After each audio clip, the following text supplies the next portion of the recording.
জনপ্ৰিয় ধাৰাবাহিক বেহাৰবাৰী আউটপোষ্টৰ বসুমতী ছাৰৰ দেখাবখান। হয় বন্ধু বান্ধৱীসকল, আপোনালোকে ঠিকেই শুনিছে। বসুমতাৰী ছাৰৰ মৃত্যুৰ খবৰে এতিয়া সকলোকে কন্দুৱাইছে।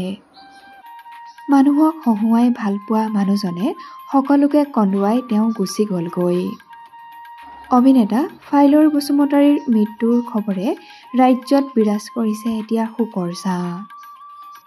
শিল্পী সমাজৰ বাবে ই এক অপূৰণীয় ক্ষতি। অসমীয়া সাংস্কৃতিক জগতখনলৈ বহুখিনি অৱদান আগবঢ়াই থৈ গ'ল অভিনেতা ফাইলৰ বসুমতাৰীয়ে। সতীৰ্থ অভিনেতাজনক হেৰুৱাই বেহাৰবাৰী আউটপোষ্টৰ সৰ্বজন সিং ওৰফে বিষ্ণুনাথে কি ক'লে এবাৰ শুনোচোন আহক। আমি খুব মৰ্মাহত হৈছোঁ আৰু তেখেতে বহুত দিনৰ পৰা এইটো ৰোগত ভুগি আছিল। লিভাৰ চিৰচিছ হৈছিলে। আজি ৰাতিপুৱা তেখেতক ভৰ্তি কৰোৱা হ'ল। ৰাতিপুৱা ভৰ্তি কৰাৰ পিছত অৱস্থাটো ইমান এটা ভাল নহয়। ডক্টৰে মোক ফোন কৰি আছিলে। চ' আবেলি আমি গোটেই টিমটো আহিলোঁ। টিমটো আহি চালোঁ। তেখেতৰ অৱস্থা বৰ শোচনীয় আছিলে। গোটেই অসমবাসীৰ কাৰণে এইটো এটা খুব ডাঙৰ লষ্ট। আমি খুব আৱেগিক হৈছোঁ এতিয়া। খুবেই দুখ লগা খবৰ এইটো। আমি খুব মৰ্মাহত হৈছোঁ।